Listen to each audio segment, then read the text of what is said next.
Okay. ఇప్పుడు మనకు pronounce అంటే ప్రొనౌన్స్‌లో ఉండేవి మనకు టోటల్ ఇవే ఉంటాయి. అసలు ప్రొనౌన్ అంటే మనకు తెలుసు. ప్రొనౌన్ అంటే ఏంటి? నేమ్‌కి బదులుగా వాడతాం. అంటే నామవాచకానికి బదులుగా వాడేదే ప్రొనౌన్. అంటే రీప్లేస్ చేస్తాం మనం నౌన్‌ని ప్రొనౌన్‌తో రీప్లేస్ చేస్తాం. ఆ వర్డ్స్ ఏముంటాయి? I, he, she, it, you, we, they. Total pronouns మనకి ఇవే ఉంటాయి. ఇక్కడ మనకి ఈ ప్రొనౌన్స్ పక్కన హెల్పింగ్ వర్బ్స్ ఉంటాయి. ఇక్కడ ఉన్నాయి కదా మొత్తం లిస్ట్ ఆఫ్ ఇవన్నిటిని ఏమంటారంటే హెల్పింగ్ వర్బ్స్ అంటాం. దీంట్లో present tense, past tense, future tense మన టెన్సెస్ మూడు ఉంటాయి కదా. ఏ టెన్స్లో ఏ హెల్పింగ్ వర్బ్ ఏ ప్రొనౌన్ పక్కన ఎలా యూస్ చేయాలో క్లియర్గా ఇప్పుడు చూద్దాం. ఇప్పుడు మనకి ప్రజెంట్ టెన్స్ తీసుకుందాం. ప్రజెంట్ టెన్స్లో ఐ పక్కన యామ్ యూజ్ చేస్తాం. Like I am a boy. ఆ పాస్ట్ టెన్స్లో ఐ పక్కన వజ్ యూజ్ చేయాలి. Was. I was eating yesterday. నిన్న నేను తింటూ ఉన్నాను అని చెప్పే టైంలో పాస్ట్ టెన్స్కి వజ్ వాడతాం. Future I will go to movie. I will future కదా, రేపు జరగబోయే చెప్పేది ఫ్యూచర్ టెన్స్ మనకు తెలుసు. ఐ పక్కన విల్ పెడతాం. ఐ పక్కన షల్ పెట్టచ్చు, విల్ పెట్టచ్చు, రెండు యూజ్ చేస్తాం. మనకి మెయిన్గా స్పోకెన్ ఇంగ్లీష్లో మోస్ట్లీ ప్రతి ప్రొనౌన్కి విల్లే వాడతాం. మనకి నౌన్ ఆర్ ప్రొనౌన్కి విల్లే యూజ్ చేసేస్తాం. యాక్చువల్లీ గ్రామటికల్గా పర్ఫెక్ట్గా కావాలంటే యాక్చువల్లీ షల్ అనేది యూజ్ చేయాలి.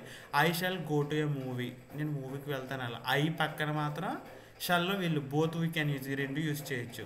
మనకి ప్రజెంట్ టెన్స్లో ఐ పక్కన యామ్, పాస్ట్ టెన్స్లో వర్స్, ఫ్యూచర్ టెన్స్లో షల్ ఆర్ విల్, ఈ రెండు యూజ్ చేస్తాం. నెక్స్ట్ హీ చూద్దాం. హీ పక్కన ప్రజెంట్ టెన్స్లో హీ ఈజ్, పాస్ట్ టెన్స్లో he was, future tense he will. He is a boy. He was eating. He will go to watch a movie. ఈ movie చూడడానికి వెళ్తాడు అలా. అంటే మనకి ప్రజెంట్ టెన్స్కి ఈజ్ వాడాలి, పాస్ట్కి వాజ్ వాడాలి, ఫ్యూచర్కి విల్ వాడాలి అలా. నెక్స్ట్ షీ తీసుకుంటే షీ అనే ప్రొనౌన్ పక్కన ప్రజెంట్ టెన్స్లో ఈజ్ యూజ్ చేయాలి, పాస్ట్ టెన్స్లో వాజ్ యూజ్ చేయాలి, ఫ్యూచర్ టెన్స్లో విల్ యూజ్ చేయాలి. నెక్స్ట్ ఇట్ అనేది ఏంటంటే న్యూట్రల్ జెండర్. మనకు మోస్ట్లీ వస్తువులు ఉంటాయి కదా, దానికోసం చెప్పేటప్పుడు మనం ఇట్ యూజ్ చేస్తాం. It is a pen, it is a book ఇలా చెప్తాం కదా. అప్పుడు ప్రజెంట్ టెన్స్లో ఇట్ పక్కన యూజ్ చేయాలి, ఈజ్ యూజ్ చేయాలి, పాస్ట్ టెన్స్లో వాజ్ యూజ్ చేయాలి, ఫ్యూచర్ టెన్స్లో విల్ యూజ్ చేయాలి ఇలా అనమాట. నెక్స్ట్ యూ పక్కన యూ అనే ప్రొనౌన్ తీసుకుంటే యూ అంటే మనకు తెలుసు మీరు, నువ్వు అనే మీనింగ్తో యూజ్ చేస్తాం. యూ అంటే ప్రజెంట్ టెన్స్లో యూ ఆర్, పాస్ట్ టెన్స్ అయితే you were, future tense you will. You are a boy ఇది present tense. You are playing in the ground yesterday. నువ్వు నిన్న గ్రౌండ్లో ఆడుతూ ఉన్నావు, అది పాస్ట్ టెన్స్, నిన్న కోసం చెప్తున్నావు కాబట్టి.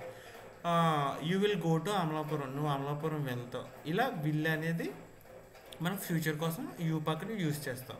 నెక్స్ట్ వీ పక్కన ప్రజెంట్ టెన్స్లో ఆర్ యూజ్ చేయాలి, పాస్ట్ టెన్స్లో వర్ యూజ్ చేయాలి, ఫ్యూచర్ టెన్స్లో షల్ ఆర్ విల్. ఇక్కడ మనకి ఐకి వీకి మాత్రమే షల్ యూజ్ చేస్తాం. ఇక్కడ మనం మోస్ట్లీ ప్రతి ప్రొనౌన్కి నౌన్కి కూడా మనం వీ విల్ విల్లే యూజ్ చేసేస్తాం. Actually if you want to go through grammatically correct English, shall use చేయడం బెటర్. ఎక్కడ ఐ పక్కన వీ పక్కన.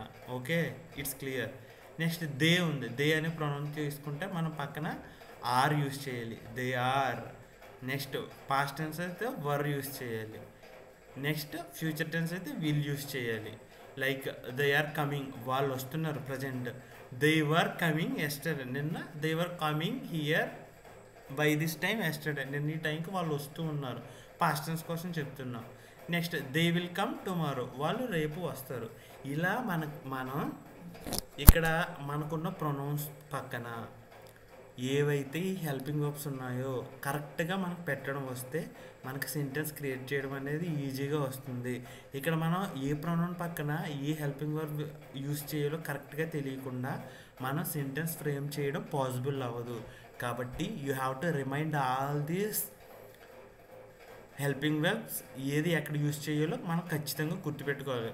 జస్ట్ సింపుల్గా ఈ టేబుల్ చూస్తే మనకు అర్థమవుతుంది. Just try to take a screen shot of this table and it will be very useful for you.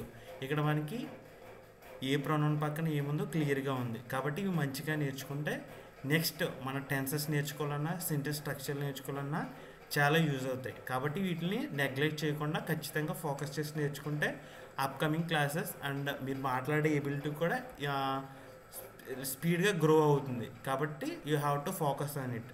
మీరు దీనిపైన ప్రాపర్ ఐడియా ఉంటే ఖచ్చితంగా you can see the best results. So వీటిని బాగా నేర్చుకోండి, గుర్తుపెట్టుకోండి. Okay, I think it's clear. Will see you in the next class.